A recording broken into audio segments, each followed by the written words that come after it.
Hello friends, क्या आपको बहुत ज़्यादा सुस्ती या कमज़ोरी या थकान का एहसास होता है? यदि आपको थकान या इस कमज़ोरी का ज़्यादा एहसास होता है, दूसरों से ज़्यादा ये फीलिंग आती है, तो आज कुछ यूज़फुल टिप्स के बारे में बात करेंगे जो इस तरह के लोगों की थकान का इम्पोर्टेंट कारण होते हैं। इनको सॉल्व आउट करने से या इनका निवारण करने से थकान या सुस्ती की प्रॉब्लम आपकी कम हो सकती है। यानी कि यदि आपको बहुत ज़्यादा कमज़ोरी सुस्ती लगती है तो कुछ ऐसे यूज़फुल टिप्स पर आज डिस्कशन करेंगे जो आपके लिए उपयोगी होंगे। टॉपिक पर जाने से पहले जो लोग हमारे चैनल पर नए हैं उन्हें रिक्वेस्ट करूँगा कि चैनल को सब्सक्राइब करें, वीडियोस को लाइक करें, फॉलो करें, कमेंट करें और शेयर भी करें। सबसे ज़्यादा थकान होने का कारण ये कि यदि आपकी नींद पूरी नहीं हो पाती है, प्रॉपर नींद 7 से 9 घंटे की नहीं मिल पाती है और अच्छी क्वालिटी की नींद नहीं मिल पाती है जिसमें आप बॉडी को पूरी तरह से रिलैक्स ना कर पाओ, तो ऐसे लोग को दिन भर कमजोरी या सुस्ती का एहसास होता रहता है। वो दिन भर वीक फील करते हैं और कई बार वो अपनी वीकनेस को कम करने के लिए और चाय कॉफ़ी पीते हैं, जिसकी वजह से वो अगले दिन भी उनको नींद पूरी नहीं होती है और उनको दिन भर सुस्ती लगती रहती है। यदि आपको कमजोरी और सुस्ती लगने वाला प्रॉब्लम है तो आपको अच्छी नींद पर फोकस करना चाहिए। 7 से 9 घंटे की अच्छी क्वालिटी की नींद होनी चाहिए। इस दौरान आपको कमरे का एनवायरनमेंट स्लीप फ्रेंडली रखना चाहिए। कमरे में प्रॉपर रोशनी कम होनी चाहिए, क्वाइट एनवायरनमेंट होना चाहिए, प्रॉपर ठंडक होनी चाहिए और सोने से पहले आप मोबाइल वगैरह का बहुत ज़्यादा प्रयोग नहीं करें, बहुत ज़्यादा चाय कॉफ़ी ना पिए। ये सारी चीज़ों का विशेष ध्यान रखें। हमने स्लीप हाइजीन पर ऑलरेडी डिटेल वीडियो किया है जो कि आप हमारे चैनल पर देख सकते हैं। इंसोम्निया के टिप्स पर भी हमने वीडियो किया है, वो भी आप हमारे चैनल पर देख सकते हैं। इसके अलावा कई बार बॉडी डिहाइड्रेशन अगर में हो तो बहुत ज़्यादा कमज़ोरी लग सकती है। यदि आप दिन भर काम करते हैं और पानी प्रॉपरली नहीं पीते हैं तो शरीर में पानी की वजह से भी आपको सुस्ती हो सकती है और कई बार बहुत ज़्यादा अल्कोहल और चाय कॉफ़ी पीने से भी ऐसा हो सकता है, क्योंकि अल्कोहल और चाय कॉफ़ी या कैफीन जो है वैसे तो ये पानी के साथ जाते हैं, चाय कॉफ़ी भी तरल पदार्थ के फॉर्म में बॉडी में जाती है, लेकिन शरीर में जाने के बाद ये पेशाब को बढ़ा देते हैं, डायूरेटिक का काम करते हैं, जिसकी वजह से आपको ज़्यादा सुस्ती लगती है। कई बार वैसे भी आपको सुस्ती ज़्यादा इसलिए लगती है क्योंकि ये पेशाब बढ़ाने वाली दवाएं अगर किसी व्यक्ति को चल रही हो, बीपी की दवाएं भी चल रही हो, तो ये शरीर का पोटाशियम और सोडियम को कम करती है, जिसकी वजह से भी आपका ब्लड प्रेशर भी फॉल हो सकता है तो भी सुस्ती लग सकती है, शरीर का पानी कम हो तो भी सुस्ती लग सकती है।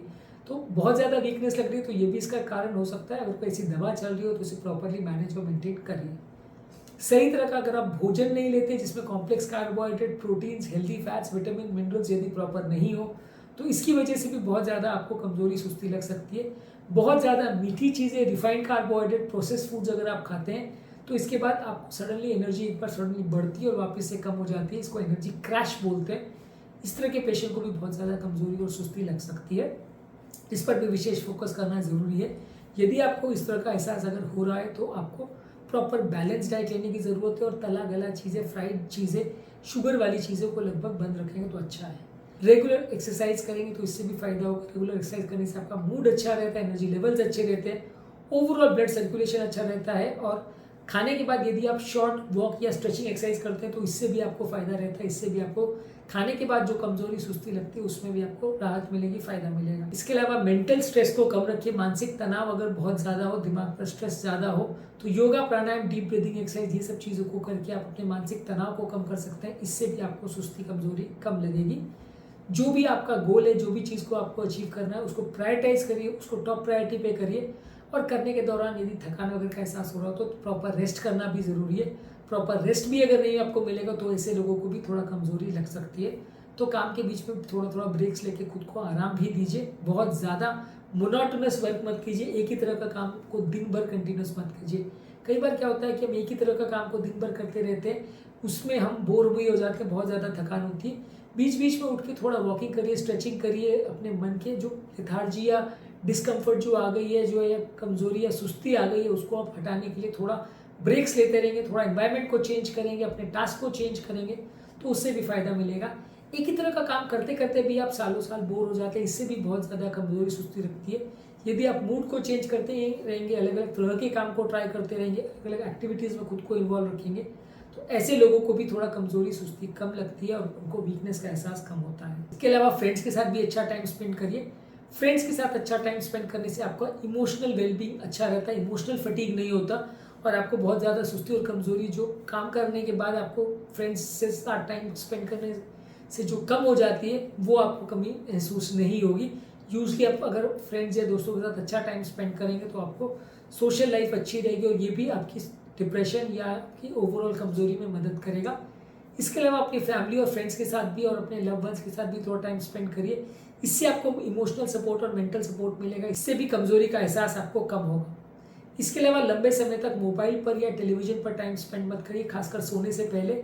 इससे भी आपका ओवरऑल बॉडी का मेलेटोनिन प्रोडक्शन कॉम्प्रोमाइज हो सकता है, जो कि आपकी स्लीप क्वालिटी को कॉम्प्रोमाइज कर सकता है और आपको कंटिन्यूस कमजोरी का एहसास दिला सकता है। अगले दिन भी आपको कमजोरी सुस्ती रहेगी, जो कि पूरा एक्टिविटीज़ करने के दौरान आपको महसूस होती रहेगी।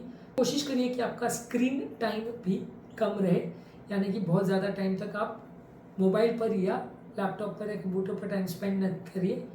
इसके अलावा आप कोशिश करिए कि आपका दिमाग का हेल्थ अच्छा मेंटेन रहे, बहुत ज़्यादा डिप्रेशन और एंजाइटी ना हो। यदि आपको इस तरह का प्रॉब्लम हो रहा है तो फ्रेंड्स के साथ, फैमिली के साथ ज़्यादा टाइम स्पेंड करिए, साइकेट्रिस्ट को मिलिए, दवा लीजिए। इसकी वजह से भी बहुत ज़्यादा कमजोरी सुस्ती लग सकती है। तो बहुत ज़्यादा मानसिक तनाव से खुद को बचाइए, डिप्रेशन और एंजाइटी से खुद को बचाइए, तो इससे भी आपका सुस्ती या कमजोरी का एहसास कम हो जाएगा। इसके अलावा यदि आपको कोई बीमारी है, जैसे थायराइड का प्रॉब्लम है, खून की कमी है, डायबिटीज़ है, हाइपरटेंशन है, हार्ट की बीमारी है, स्लीप एपनिया है, इस तरह की अगर कोई बीमारियां हैं तो उसमें भी बहुत ज़्यादा कमजोरी और सुस्ती महसूस हो सकती है।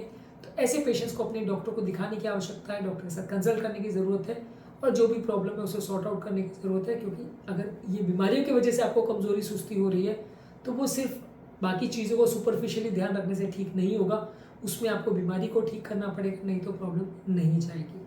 तो आज के टॉपिक में हमने बात करी कि यदि आपको बहुत ज़्यादा सुस्ती लग रही है या वीकनेस लग रही है तो वैसे केसेस में आपको क्या करने की आवश्यकता है और वैसे केसेस में क्या क्या कारण हो सकते हैं जिनका निवारण करने से आपको फ़ायदा मिलेगा। उम्मीद करूँगा कि आज के टॉपिक में कुछ नई बातें जानने को मिली होगी। जो लोग हमारे चैनल पर नए हैं उन्हें रिक्वेस्ट करूँगा कि चैनल को सब्सक्राइब करें, वीडियोज़ को लाइक करें, फॉलो करें और शेयर भी करें।